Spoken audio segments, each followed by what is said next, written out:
Frida Kahlo was born in 1907 in Coyoacán, Mexico City, during a time of revolution and change. From the very beginning, her life was marked by struggle and resilience. At the age of 6, she contracted polio, which left her with a limp and set her apart from other children. However, she refused to let physical limitations define her. She was fearless, rebellious, and full of life, excelling in her studies and aspiring to become a doctor. But fate had a different plan. At 18, a tragic bus accident changed everything. Her spine was broken in multiple places, her pelvis shattered, and her body left in unbearable pain. Bedridden for months, Frida turned to painting as an escape. With a mirror mounted above her bed, she began to paint self-portraits,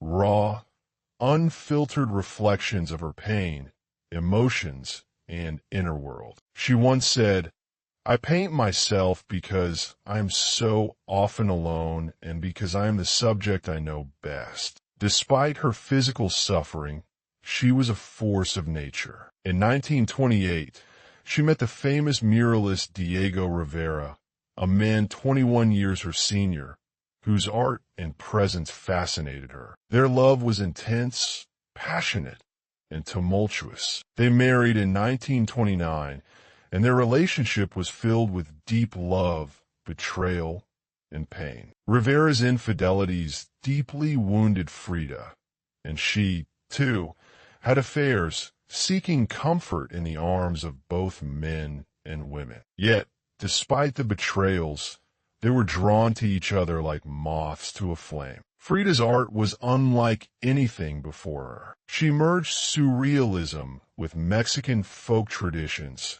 creating dreamlike, yet painfully real depictions of her struggles. The Two Fridas, 1939, portrayed her dual identity, the loved and the abandoned Frida. The Broken Column, 1944, revealed her body in agony, held together by a steel corset. Every brushstroke carried a story, a wound, a cry of defiance. Her paintings became her voice, her rebellion, and her legacy. She traveled to the United States with Rivera, but the materialism and industrial nature of American society disgusted her. She longed for Mexico, for its colors, its warmth, and its soul. When she returned, she fully embraced her Mexican identity, dressing in traditional Tijuana dresses, surrounding herself with indigenous art, and turning her home, La Casa Azul,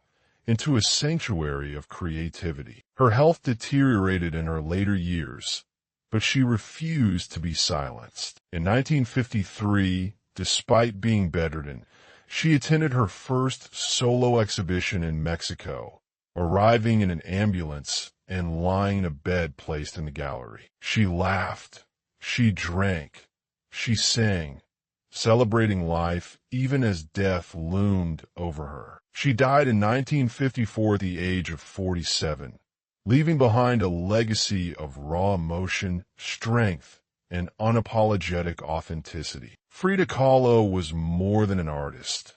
She was a symbol of resilience, of embracing pain and turning it into beauty. She defied conventions, rejected norms, and lived on her own terms. Today, her paintings continue to speak to those who suffer, who rebel, and who dare to be themselves. Her life was brief, but her spirit remains eternal, whispering through every vibrant stroke of her artwork, reminding us that pain and passion can coexist to create something truly unforgettable. Thank you so much for watching. If you enjoyed this video, don't forget to subscribe to the channel and turn on notifications. Stay tuned for more content, and hit that like button to show your support.